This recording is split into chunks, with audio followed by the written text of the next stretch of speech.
Well, socialist Bernie Sanders, he always slammed his opponents on the campaign trail for poor ethics, for lack of transparency.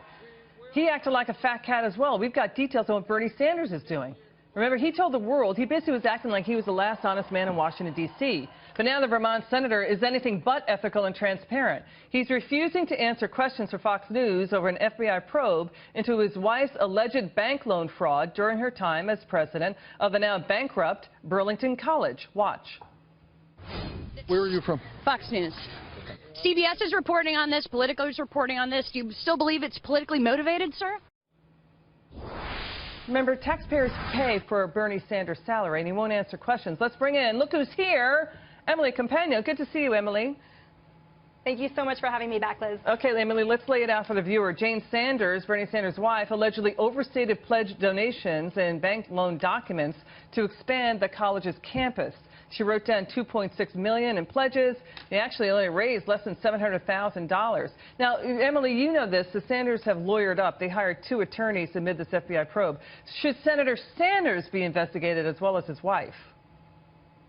He absolutely should, and here's why. As a senator, he has to abide by the Senatorial Ethical Code of Conduct, which specifically prohibits him using his office and position to benefit a family member in the workings of a bank loan. It specifically prohibits this situation. How did that happen here? But how did that happen here?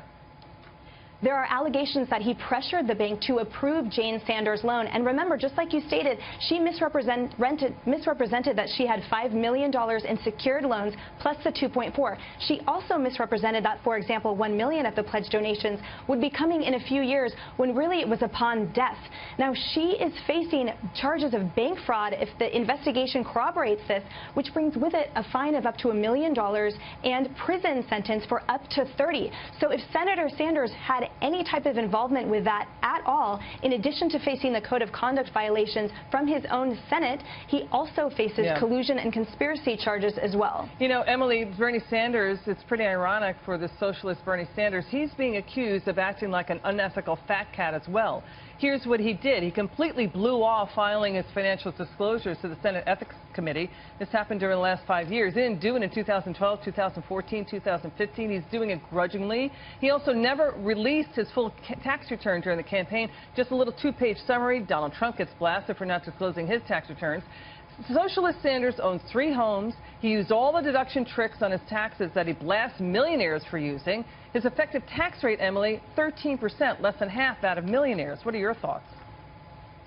That the hypocrisy is infuriating, and there is a reason that viewers are demanding coverage of this type of hypocrisy as well. And it's really unfortunate and simply does a disservice to the public that A, it's not brought to light in mainstream media so that people can't even become aware of the situation, and B, that the Sanders don't address this in their public comments. It would be one thing if he said, look, this is how I've taken advantage of the tax system, but it needs to change, which President Trump kind of had a hint of that in his candidacy. Senator Sanders has never once copped to any of it. So the hypocrisy, again, it is infuriating. Emily, do you think the Sanders family think Jane Sanders is in trouble here? I do. If this investigation, again, corroborates what the allegations are, she is in a whole host of trouble, especially with that bank fraud and with anything crossing state lines. She is. Emily Compagno, we love having you on. Come back soon.